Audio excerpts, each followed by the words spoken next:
Boa noite, meus amigos. Estamos aqui de volta. Como sempre, começamos invocando a Santíssima Virgem Maria e o Santo Padre Pio de Pietrelcina, para que roguem a Deus que nenhuma injustiça se cometa nesse programa. Antes de tudo, eu queria avisar vocês que o meu novo livro, A Filosofia e seu Inverso, já está à venda na livraria do Seminário de Filosofia, online. E que nós faremos um lançamento com uma palestra online no próximo sábado, às 19 horas, sábado 7 de julho, às 19 horas, hora do Brasil, contando mais ou menos os antecedentes da produção deste livro e explicando mais ou menos a série da qual ele faz parte, que é uma série de trabalhos curtos sobre vários tópicos filosóficos que começou com a dialética simbólica e ainda deve prosseguir com mais 2 ou 3 volumes. Então, sábado, 7 de julho, às 19 horas. Isso vai ser transmitido não só pelo site do seminário, mas por vários outros sites. E isso está aberto para o público em geral. Então, espero vocês no sábado. Então, hoje aqui é o 4 de julho, estão celebrando aqui a independência americana. Deveríamos, então, dedicar esse programa inteiramente a assuntos americanos, mas, infelizmente, isto não será possível, dada a urgência de certos temas locais, né? Entre os quais, hoje, né, chegou aqui um documento chamado Declaração de Caracas, em que 17 ONGs e partidos políticos expressaram o seu repúdio à intervenção direta e descarada do Foro de São Paulo nos assuntos venezuelanos.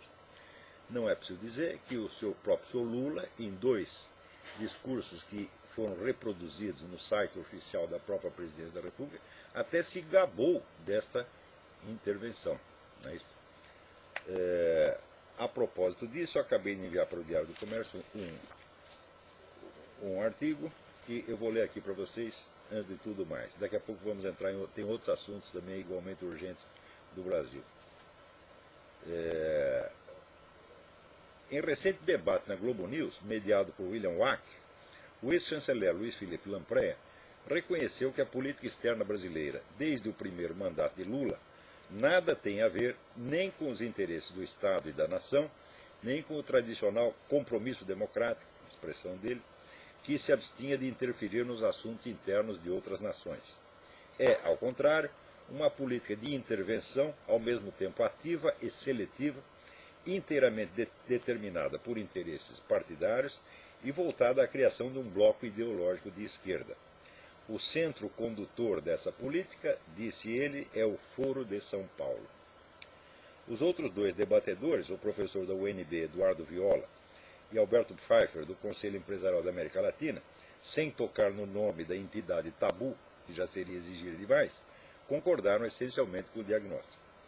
Parece, portanto, que ao menos uma parte da elite pensante do nosso país conseguiu absorver finalmente aquilo que um pouco de inteligência e honestidade deveria tê-la feito admitir 10, 12 ou 15 anos atrás, em tempo de impedir que o processo tomasse o rumo que tomou.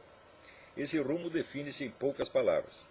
O Estado brasileiro cessou de existir como entidade autônoma, tornou-se um órgão do PT, que por sua vez é um órgão do Foro de São Paulo, comando geral da Revolução Comunista no continente. Ponto final. Ao definir a senhora Dilma Rousseff como, aspas, uma grande patriota da pátria grande, fecha aspas, isto é, da América Latina governada pelo Foro de São Paulo, o generalíssimo Hugo Chávez Frias disse tudo. Esse estado de coisas, que em 2004 já se podia enxergar com os olhos da cara, vê o meu artigo assunto encerrado no meu site, não é mais reversível nem por via eleitoral, nem por golpe militar ou parlamentar, nem por nenhum recurso legal ou ilegal conhecido. Declarações na Globo News não lhe fazem nem cócegas, mal passam de gemidos de impotência inaudíveis em Brasília, Caracas ou Havana. O Brasil continuará, pois, na marcha em direção ao controle total da sociedade pelos governantes iluminados. Estes só encontrarão pelo caminho 3 obstáculos que, no fim das contas, não obstaculizam nada. Primeiro, a inviabilidade intrínseca da estatização completa da economia. Não há um só líder comunista no mundo que não esteja consciente desse pequeno problema, ao qual, no entanto, já se adaptaram alegremente ao aceitar a partilha do poder entre a elite revolucionária e meia dúzia de grandes grupos econômicos, a fórmula perfeita da economia fascista. A mente revolucionária, como vocês sabem, percebe tudo às avessas. Não raro, para conhecer a verdade, basta ler os teóricos do comunismo e inverter o que eles dizem. Quando, nos anos 30, os luminares da interpretação marxista da história teorizaram que a economia fascista era a salvação in extremis do capitalismo, isso queria dizer, objetivamente, que ela seria, como acabou sendo, a salvação do socialismo, a China que o diga. Segundo, a resistência passiva, ou melhor dito, a preguiça da sociedade em adaptar-se a mudanças culturais forçadas, contra as quais, em compensação, não moverá uma palha. Isso quer dizer apenas que o processo será lento e anestésico, o que o tornará ainda mais possante e irreversível. Não preciso lembrar a teoria da rã na panela, preciso? Não faltarão os clássicos buscadores compulsivos de pretextos consoladores, que tomarão cada nova simulação oficial de normalidade como prova de que tudo vai melhorar no dia seguinte, e assim ajudarão o processo revolucionário a encobrir-se daquela camada de invisibilidade que é, como já ensinava Gramsci, a fórmula mesma do poder invencível. Terceiro, dissensões internas no bloco revolucionário, que serão apaziguadas mediante concessões ora aos radicais, ora aos moderados, alternando a velocidade sem mudar a direção do processo.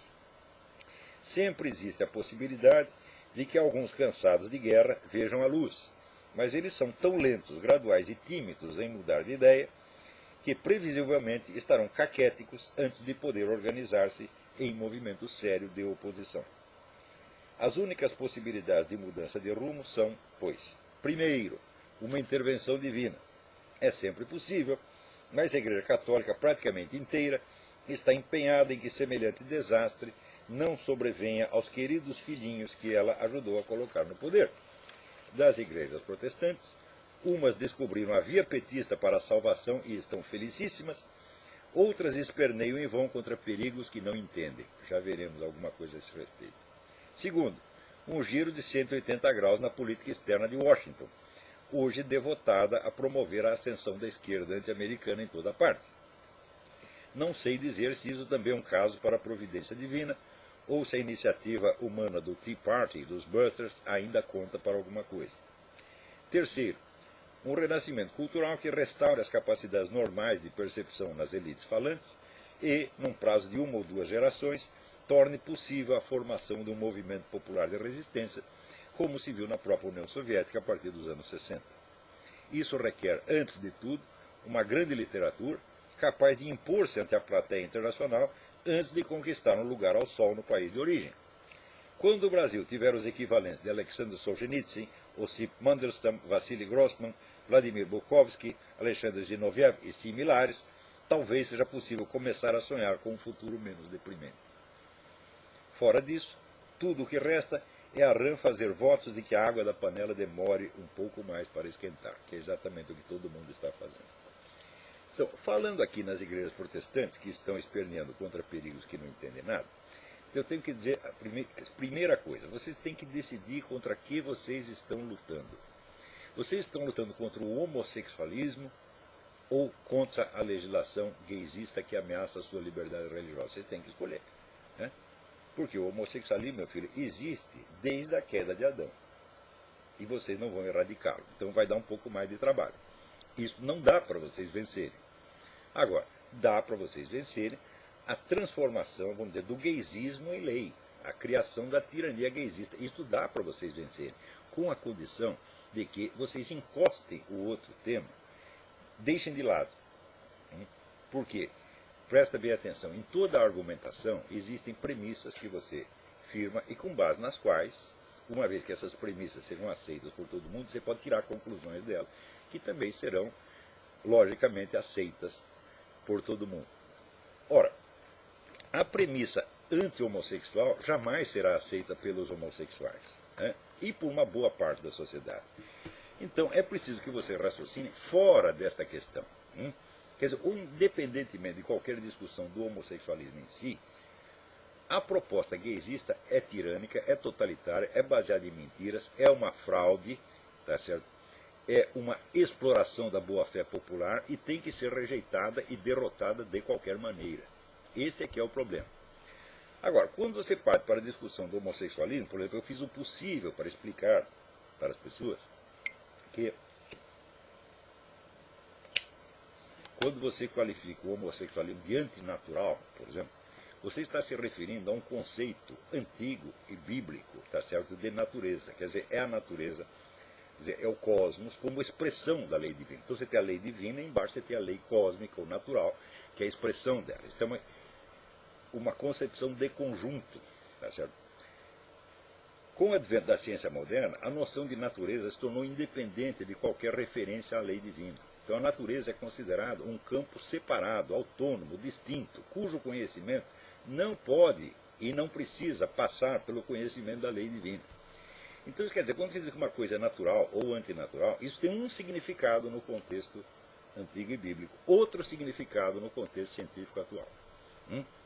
Ora, quando eu disse isso, a pessoa insistiu, não, mas está aqui na Bíblia, Paulo diz que eles largaram o uso natural da mulher e começaram a transar uns com os outros. Eu digo, mas escuta, você não está vendo? Paulo está usando a palavra no sentido antigo. Né? Portanto, natural é aquilo que viola, não a natureza no sentido biológico, físico, moderno, mas aquilo que viola a lei de Deus. Tá certo? Então, neste sentido, bom, você pode dizer que é antinatural, mas se o antinatural significa violar a lei de Deus, é a mesma coisa que dizer que é um pecado. Agora, antinatural no sentido moderno é aquilo que viola a biologia. E não há nenhum meio de você provar que qualquer prática homossexual viola a biologia. Você está entendendo? Porque quando você vê que o homossexualismo é uma prática usual em 1.500 espécies animais, fala, bom, então toda essa gente está contra a natureza? O que houve? Então isso é uma crise, né, cósmica de proporções apocalípticas.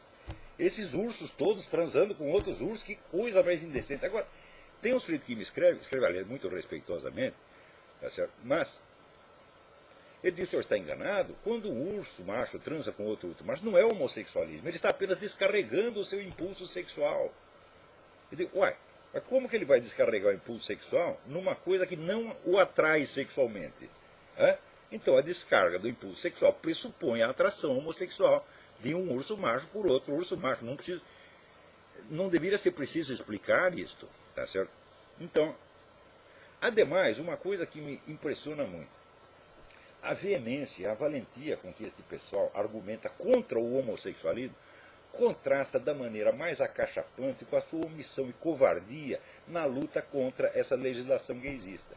Porque outro dia teve a sessão do Senado e vocês deixaram a Marisa Lobo sozinha para enfrentar 400 homens, né, que estavam gritando contra ela, ameaçando, e a mulher sozinha lá para se defender. Não tinha um militante evangélico ou católico lá para defender a mulher.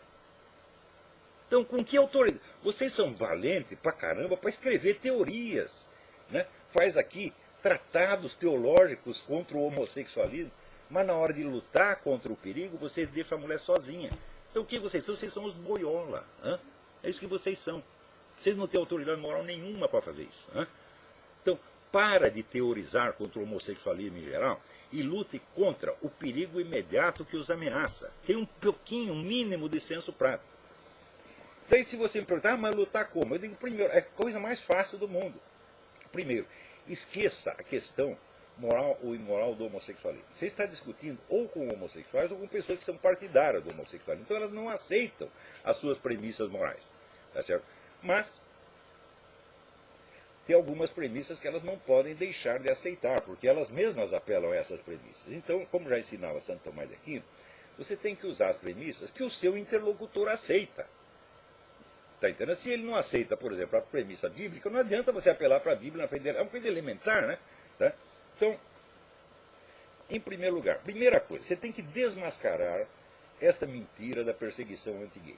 Porque os gays alegam, os gaysistas, não os gays, não pode falar gay, gay tem um monte de gente gay. Agora, liderança gaysista são umas centenas de caras que estão ganhando dinheiro com isso, hein? E levando vantagem. E que querem mais poder e mais poder. Então vamos distinguir as duas pessoas, esses dois tipos de pessoas. A liderança gaysista diz que 16% da população são homossexuais. Na verdade não são, mas admitamos a premissa deles, 16%. Ora, no Brasil existem 50 mil homicídios por ano. Isso quer dizer que se houvesse 8 mil assassinatos de gays por ano, isso estaria dentro da expectativa estatística normal.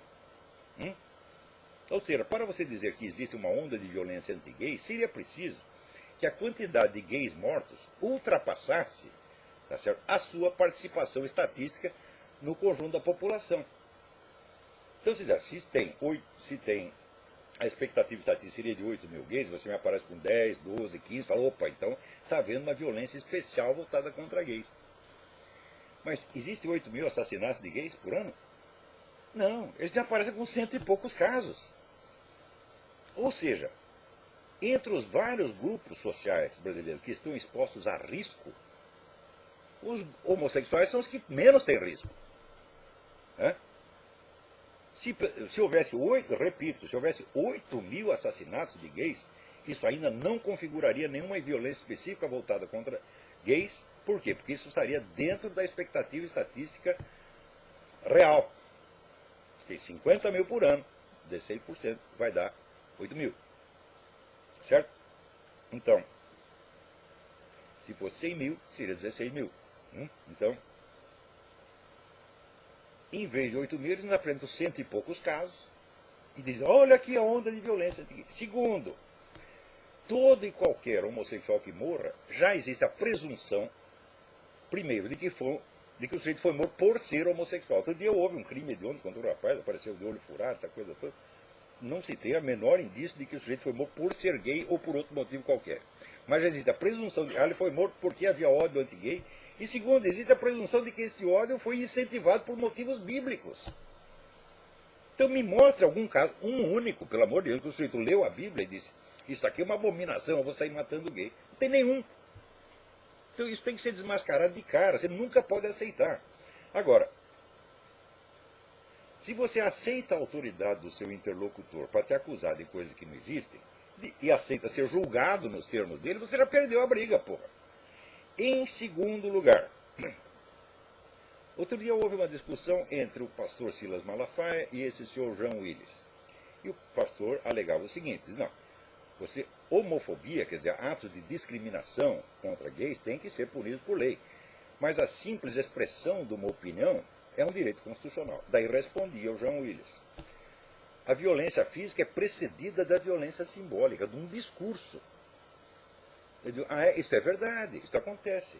Só que, meu filho, as maiores vítimas de violência simbólica seguida de violência física são os cristãos e não vocês.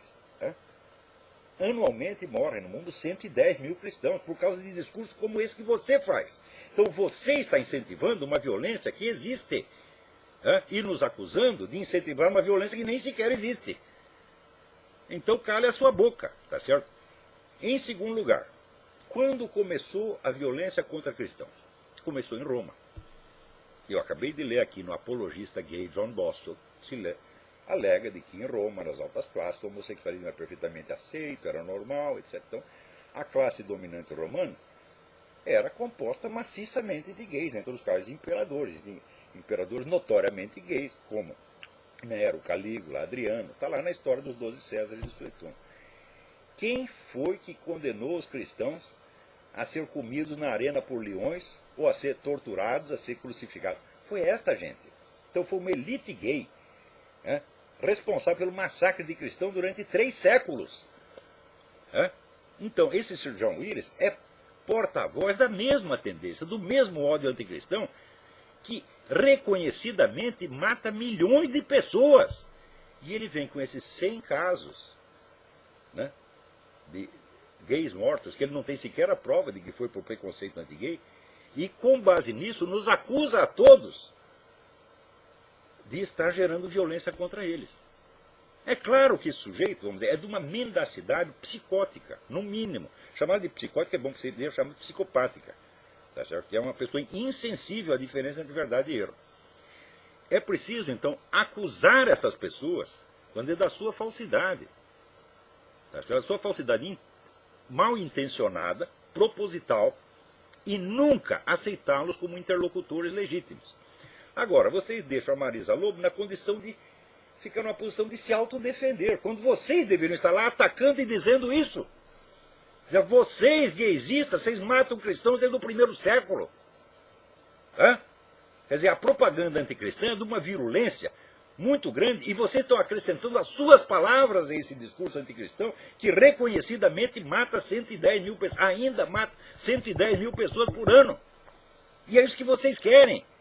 Quer dizer, vocês são assassinos de cristãos. Desde o século I vocês são. Por quê? Isso aí não é a prática homossexual, isso é o gaysismo político organizado, isso é outra coisa, meu filho. Não estou acusando você de ser homossexual, estou acusando você, tá certo, de criar o estado de violência simbólica que gerou e continua gerando violência anticristã em proporções apocalípticas. Então, cada vez que você abre a boca para nos chamar de homofóbicos ou de fundamentalistas, etc., quando usa a palavra fundamentalista, está igualando os cristãos aos radicais islâmicos que estão matando cristãos. Você não tem vergonha? Quer dizer, você pega a vítima e carimba com o mesmo rótulo do assassino? Isso não é violência simbólica, rapaz? Então, em segundo lugar, vocês concedem a essa militância gaysista o direito de ofender e de insultar vocês ilimitadamente e jamais processo nenhum. Já perceberam isso? Vocês têm preguiça. Se você pegar as declarações que esses camaradas fazem, apelando inclusive, convocando a morte de cristãos, vocês não fazem nada, vocês não reagem. Vocês gostam de escrever no Facebook tratados contra o homossexualismo, o homossexualismo é antinatural. Isso vocês gostam porque não custa nada, não os expõe a risco. Se você é bem defendidinho na sua casa, você escreve aquelas coisas, vamos dizer, num comentário no Facebook, ou no Orkut, ou sei lá onde, não custa nada dar palpite. Agora, por que vocês não vão lutar? Como é que vocês deixam a mulher sozinha no Congresso para se defender de uma militância feroz, imbuída deste mesmo ódio anticristão que move ódio anticristão assassino que move pessoas como o senhor João Willis? Senhor João Willis, se algum dia o senhor fosse criticado ou discriminado por ser homossexual, eu seria o primeiro que ia defender o senhor. Mas o que você está fazendo não é homossexualismo. Isso não é homossexualismo, meu filho. Isso é ódio anticristão, ódio assassino, que já matou milhões de cristãos, começou a matar, a elite gaysista romana começou a matar cristãos no primeiro século e continuou por mais 2 séculos. É verdade que 1500 anos mais tarde, em algumas cidades da Itália, houve de fato perseguição violenta contra gays. Era punido até com pena de morte. Mas quantos morreram? Pega lá, eu estudei essa história. Não morreram 500. E foi localizado, foi durante um período num lugar. Agora, a perseguição cristã, foi no Império Romano inteiro. E depois vieram outros doutrinários anticristãos na Revolução Francesa, na Revolução Russa, agora na Revolução Islâmica, e a matança de cristão continua. E você me pega esses 100 casos, onde não há conexão causal alguma entre o discurso religioso e esses crimes, na maior parte cometidos por garotos de programa que são eles próprios gays. Você não tem nem um pouco de senso da verdade, rapaz? Nem um pingo de decência nessa sua alma? Eu acho que não. Então, vocês têm que ter, vamos dizer, uma militância legal. Vocês têm que ter advogados que processem esse cara. Abriu a boca para fazer ameaça, ou para insultar, processa. Agora, acontece o seguinte, xingar cristão e ameaçar cristão é barato, é de graça, não custa nada. A hora que começar a custar, eles param, e recuam. Agora, como vocês são todos covardes, quietinhos, vocês viram, esse negócio que aconteceu na Câmara é um absurdo. Uma mulher perseguida, acossada por uma militância feroz, ameaçadora. E os cristãos tudo em casa lá. A homossexualismo é pecado. Vocês são ridículos, porra! Na hora que você vê a militância gaysista, é muito mais corajosa do que vocês. Eles acreditam em gaysismo e vocês não acreditam em cristianismo. Vocês acreditam só em teoria, só para falar. Na hora de lutar, de se expor, nada. Tinha até um rapaz que era para falar na Câmara, chegou na hora H e que eu dei uma ajuda para ele. Não apareceu. Deixou a mulher sozinha. Hã? Olha aí os santos mártires do cristianismo, que beleza, é? Agora, para teorizar contra o homossexualismo, qualquer bunda mole faz como vocês fazem. Hã? Então, vocês são durões, tá certo? No discurso teórico. No campo da ação, são os molengas, são os covardes. E é por isso mesmo que são tão inflexíveis. Porque a valentia do sujeito não se mede pela inflexibilidade das suas palavras, tá certo? Mas pelo valor das suas ações.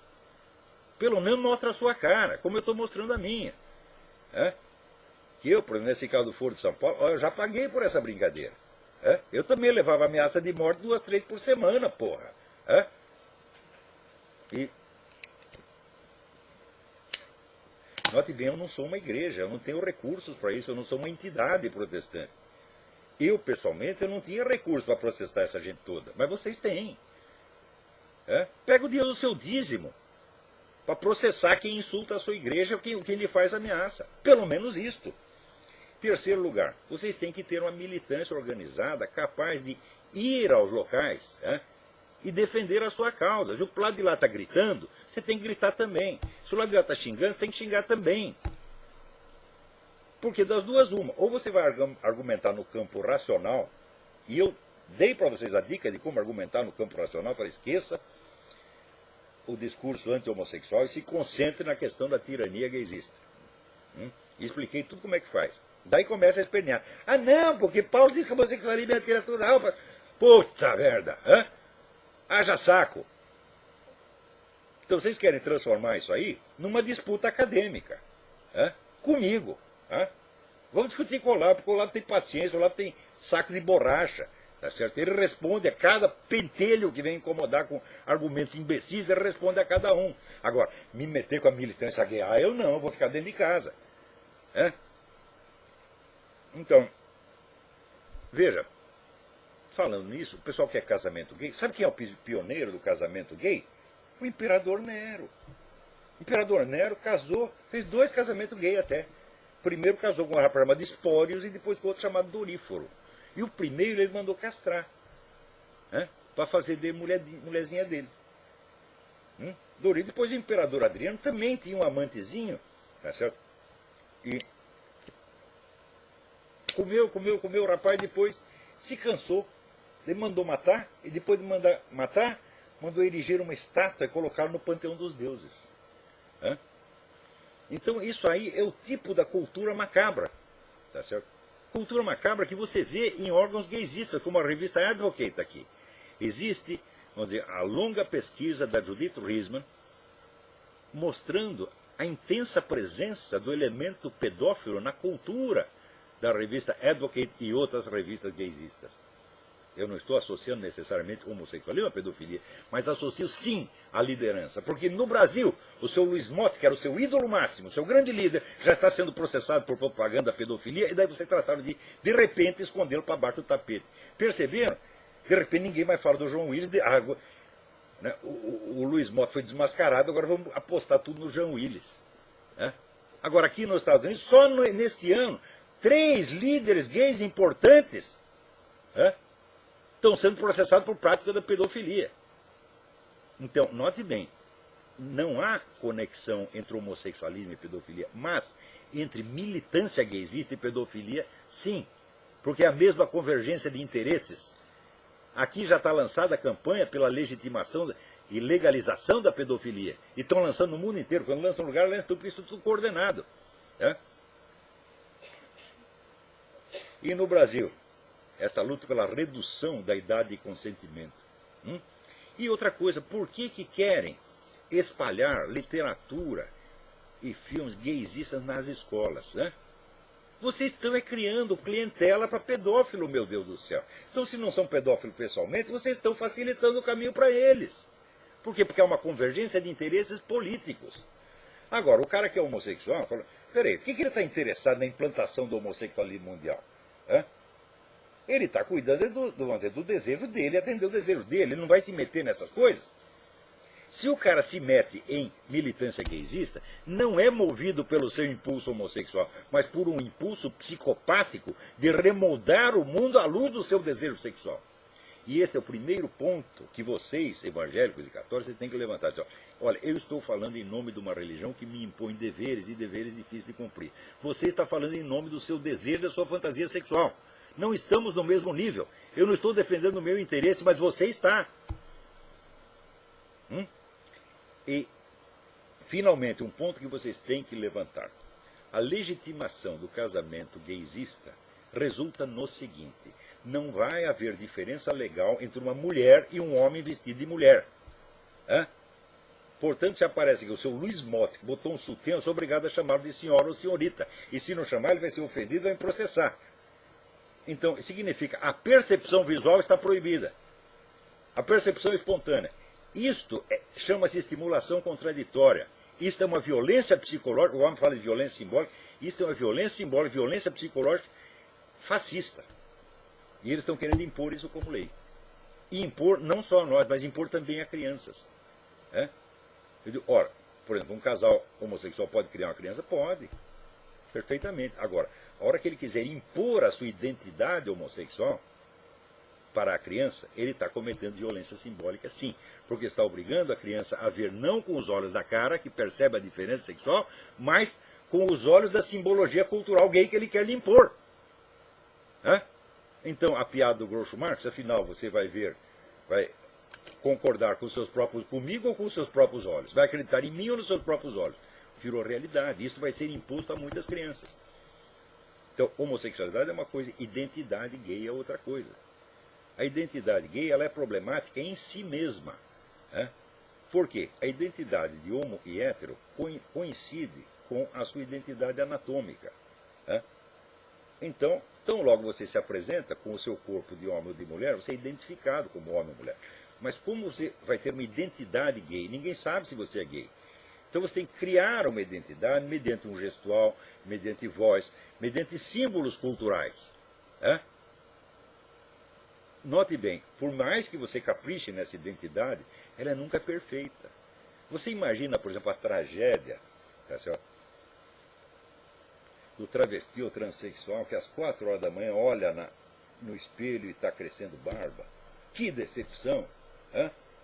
Foi um esforço psicológico para reforçar a sua identidade feminina culturalmente construída contra o dado anatomofisiológico que está aparecendo na sua cara. É difícil, é um problema, é um sofrimento.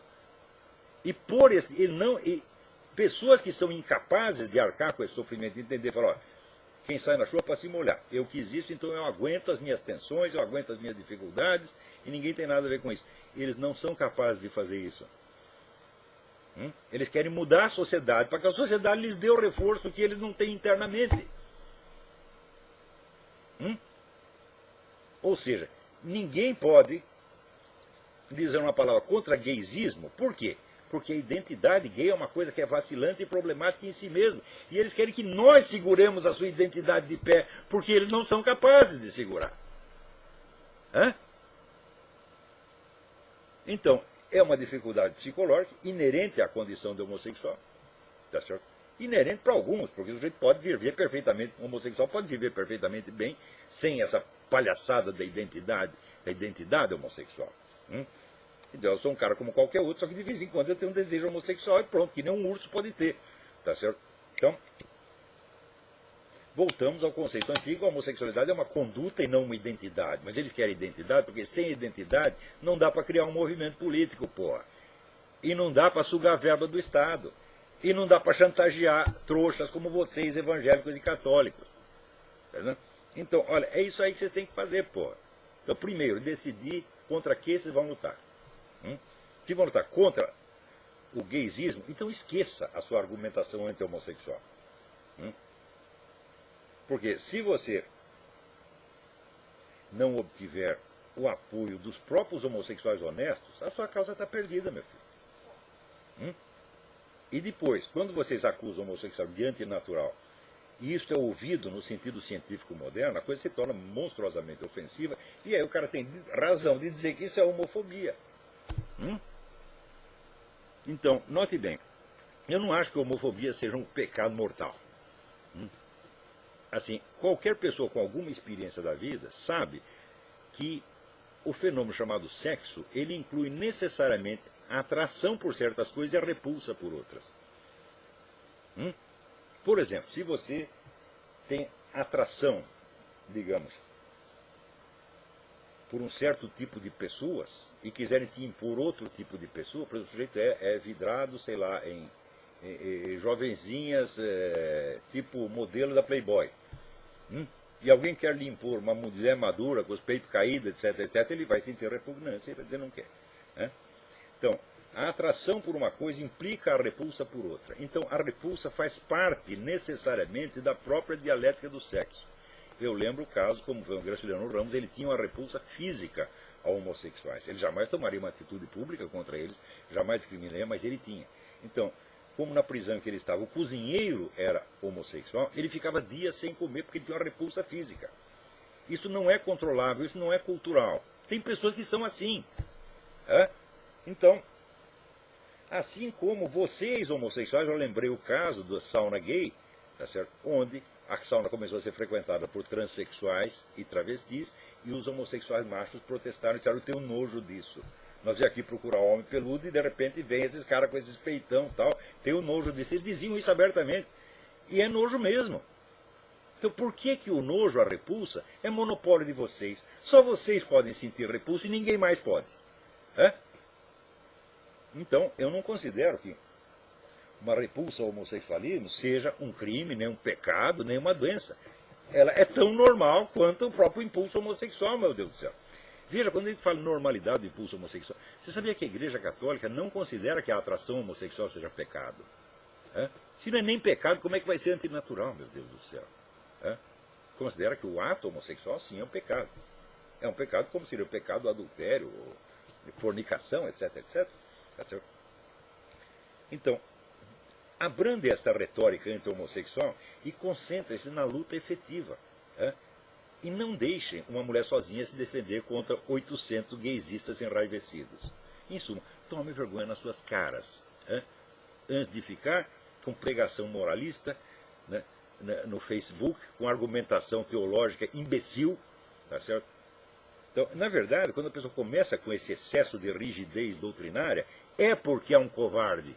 É porque não é capaz de enfrentar as verdadeiras dificuldades da vida cristã. Não é capaz de ver os seus próprios conflitos internos, suas próprias dificuldades. Então acha que a rigidez do seu discurso, né, o torna mais santo, mais lindo que o outro. Então isso é exibicionismo, minha gente. Pare com isso. Vamos ser práticos. Qual é o problema? O problema é que os caras estão querendo implantar realmente uma ditadura gaysista, que vai terminar em perseguição direta de cristão, mas isso é óbvio que vai. O que move gente como o Sr. João Willis é o mesmo ódio anticristão que movia a elite romana. Não tenho a menor dúvida disto. Então, veja se alguma vez alguns desses líderes gaysistas, né, disse uma palavra contra o morticínio de cristão no mundo. Nunca. Mas quantos cristãos já não protestaram contra a violência homossexual? Eu mesmo. E num protesto de boca. Eu já me envolvi em briga de rua para defender um traveco que estava sendo agredido. Com risco. Era 4 neguinhos, tinha só eu e a mocinha a garçonete do café. E a gente ia apanhar que nem os loucos. Felizmente a polícia chegou antes de a coisa chegar a isso. Então, muito bem. Eu recomendo para vocês o último artigo do Cliff Kincaid, que fala do livro Castro Secrets, de Brian Latell, que é um cara que foi agente de serviço secreto americano, e que mostra lá, confirma aquilo que está no filme alemão que eu comentei, Rendezvous with Death, Encontro com a Morte. A morte do Kennedy foi obra do serviço secreto cubano. Agora, o que se criou aqui, vamos dizer, de uma rede de proteção para encobrir isso é uma coisa fantástica. Fantástica. Agora, leiam também no livro do Vladimir Bukovsky, Julgamento em Moscou, Jugement à Moscou, vocês que leem em francês. O livro não foi publicado nos Estados Unidos porque ele odeia a sociedade americana, fala coisas tão horríveis que os editores ficaram inibidos. Tá certo? Ele mostra lá, vamos dizer, que os grandes canais de televisão americanos, durante a guerra do Vietnã, iam pedir orientação para o governo soviético. E seguiam aquilo à risca. Então, o que eu escrevi no meu artigo, falou, olha, a narrativa dominante nos meios de comunicação americanos foi inteirinha concebida pelo governo soviético. Não é exagero não, minha gente. Né?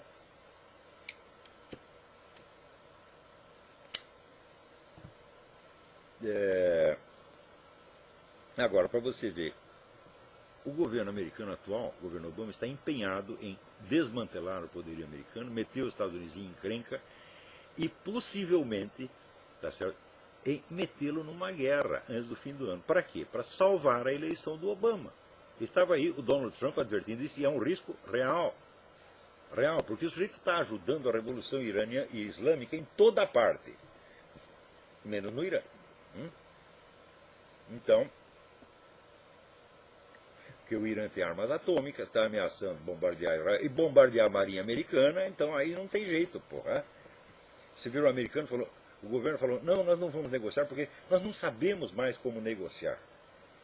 Então, eles estão exprimidos pelo radicalismo iraniano e vão aproveitá-lo, talvez, para fazer uma guerrinha, tá certo?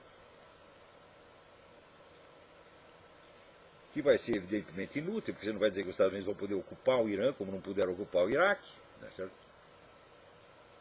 Mas talvez salve a eleição do seu Barack Obama. Né? Agora, essa semana aconteceu na Colômbia uma coisa extraordinária. Os presidentes, o Juan Manuel Santos foi falar para um grupo de estudantes, foi vaiado. Pela primeira, os caras tomaram consciência de que o sujeito é o traidor, de que ele passou por lá de lá. Porque eu estava na campanha do Juan Manuel Santos, eu vi aquilo, eu vi o entusiasmo com que o pessoal votou nele, acreditando que ele ia dar um jeito nas Farc. E ele, quando subiu, só ofereceu vantagem para as Farc. Disse, olha, você entrega as armas e nós legalizamos vocês. Vocês viram um partido político, você pode ganhar dinheiro, pode vender suas drogas em paz, tá certo? Então, colocou um cara das Farc da prefeitura, né, de Bogotá. Tem gente, o chamado Coletivo de Advogados Alvear Restrepo, que é o órgão que representa, né, toda essa esquerda, lá, o presidente do negócio foi do M19, quer dizer, a mesma entidade que tocou fogo no Palácio da Justiça. Em suma, os terroristas estão sendo, né, elevados aos primeiros postos por obra e graça ao Juan Manuel Santos. Mas o colombiano parece ser menos trouxa do que o brasileiro e menos trouxa do que os americanos, porque ele logo percebeu, falei, epa, o cara deu para trás. Também, por outro lado, na Comissão de Direitos Humanos, o pessoal ia levantar, vamos dizer, as perseguições, homicídios, torturas que estão acontecendo na Venezuela, e Cuba, a Rússia e a China melaram a discussão, não permitiram que o assunto entrasse em pauta. Enquanto isso, porque o Senado paraguaio faz um impeachment legal e constitucional de um presidente, todo mundo é golpe de Estado.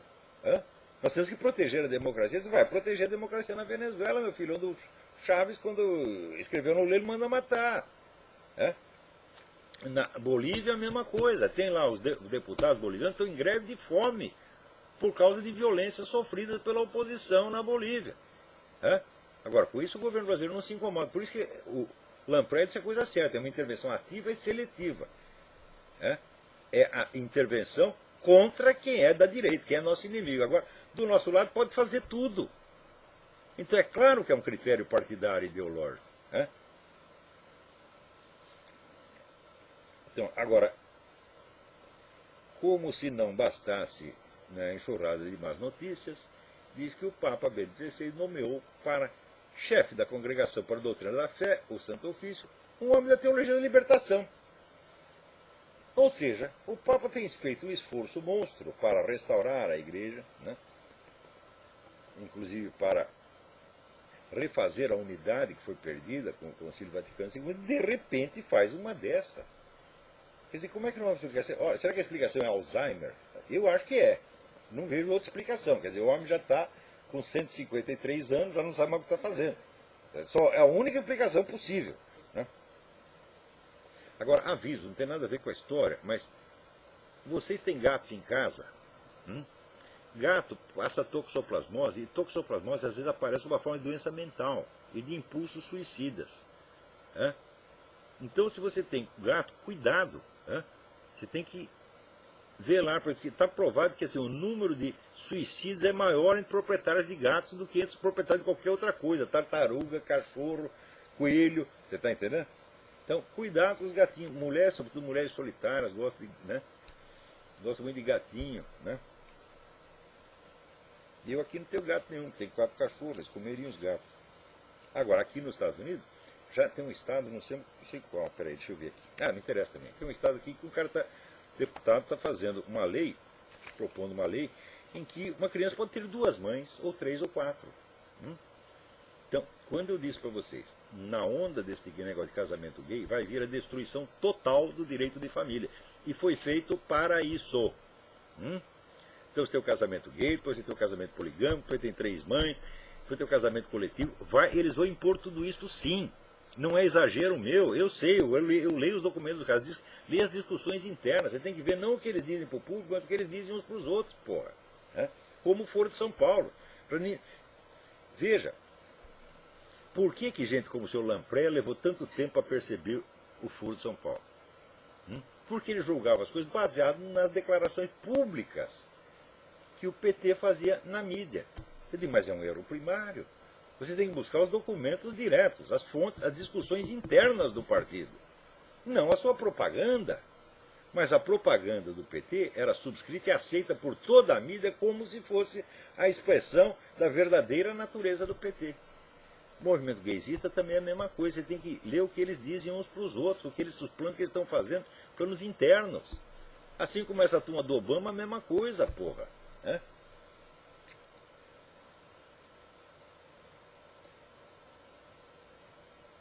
Agora, aqui o desespero desse pessoal para provar que homossexualismo é antinatural chega ao ponto em que o sujeito me escreve dizendo, eu falei, de juízo universal e normativos, você não pode deduzir nenhum fato concreto. O cara diz, pode sim, porque o juízo universal e normativo se aplica a todos os casos individualmente. Como é que tu é um jumento mesmo, hein, rapaz? O que se aplica é o seguinte, você tem um juízo universal normativo, você pode deduzir juízos normativos para casos particulares. Mas você não pode saber se o caso particular aconteceu ou não. Você pode ir especificando até chegar aos últimos detalhes. Mas para saber se um fato aconteceu ou não, você não pode deduzir isso logicamente. Isso depende de observação, isso é um dado de experiência. E note bem, o rapaz que estudou lógica. Escuta, então, é o seguinte, vocês aí que vivem lendo coisas da religião, agora para os católicos em particular, conheço muito grupo de estudiosos no Brasil que vive lá, aqui estamos lendo São João da Cruz, estamos estudando a vida de São Francisco de Assis, etc, etc. Escuta, a religião é isso, meu filho. O que tem que, eu vou dar 3 conselhos para você. Confessa, comunga e reza o terço todos os dias. E não leia nada de religião. Nada, nada, nada. A cultura religiosa pode ficar para depois de você ter anos de experiência da vida religiosa, dos sacramentos, daí você vai ver como é que a coisa funciona e daí você vai saber do que esses livros estão falando. Que é uma coisa que eu toda semana estou descobrindo de novo, e medindo a dimensão da minha ignorância e da minha perversidade mental, que eu 20 anos atrás, às vezes dava palpite sobre isso como vocês dão. E bastou, quando passou essa tempestade toda do Concílio Vaticano II, eu fui voltando gradativamente, confessar, comungar, daí eu vi, ai meu Deus do céu, eu não tinha a menor ideia do que a coisa era. Quer dizer, a comunhão, ela é o centro da vida católica, meu Deus do céu. Se não tem isso, não tem nada. É 0, 0, 0, 0, 0, 0, 0. Agora o pessoal fica especulando e lendo essas coisas e não confessa, não comunga. Eu digo, meu Deus do céu, onde é que vocês esperam terminar? Você para no inferno, você tem uma montanha de livro queimando na sua frente, você queimando o meio, porra. Isso aí é o que dizia, o dito árabe, é um asno carregado de livro, porra. Então, peraí, tem alguém na linha. Alô, quem é? Alô? Olá? Eu? Fale bem alto, por favor. Como é? Está muito ruim essa ligação. Não estou ouvindo nada, desculpe. Está horrível essa ligação. Eita. Às vezes é o seguinte, o pessoal deixa o computador ligado, e dá um eco e daí eu não ouço nada. Se você quer ligar para cá, você tem que baixar o volume do seu computador, pô. Então, olha, aqui o pessoal está distribuindo vibradores com o formato do Obama. Né? Deixa eu ver se eu acho aqui eu não estou achando a foto, mas é um vibrador. Eu acho que assim, é homenagem certa ao presidente, porque ele já pôs no cu todo mundo mesmo, então ele tem que ser consagrado, tem que ser, por assim dizer, oficializado, né? E distribuir, né, para cada eleitor. Chega na frente da urna, vai votar, toma lá, né? Para você já vai votar, depois você já senta em cima. Né? Eu acho muito certo. No Brasil não fizeram, né? Vibrador Lula, vibrador Dilma, vibrador Zé Dirceu, meu Deus do céu. Tem que ter. Que falta de imaginação, que falta de respeito. Pô. Vocês não reconhecem os méritos dessas pessoas? Né?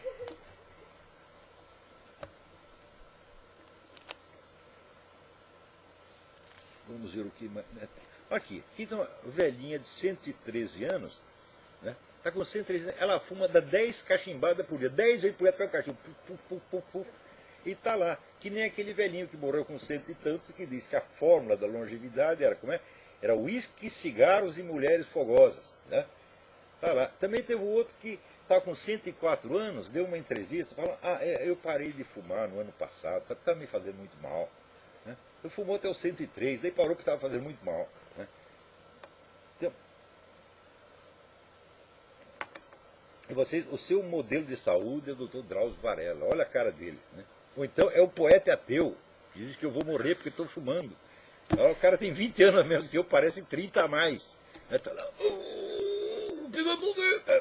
pô, o que é, gente? Vocês não se enxergam, né? Então, olha, eu acho que por hoje eu vou parar por aqui mesmo. Não esqueçam do lançamento do livro no sábado, tá certo? Sábado, dia 7, às 19 horas, hora do Brasil. Tá bom? Então, até a semana que vem. Muito obrigado.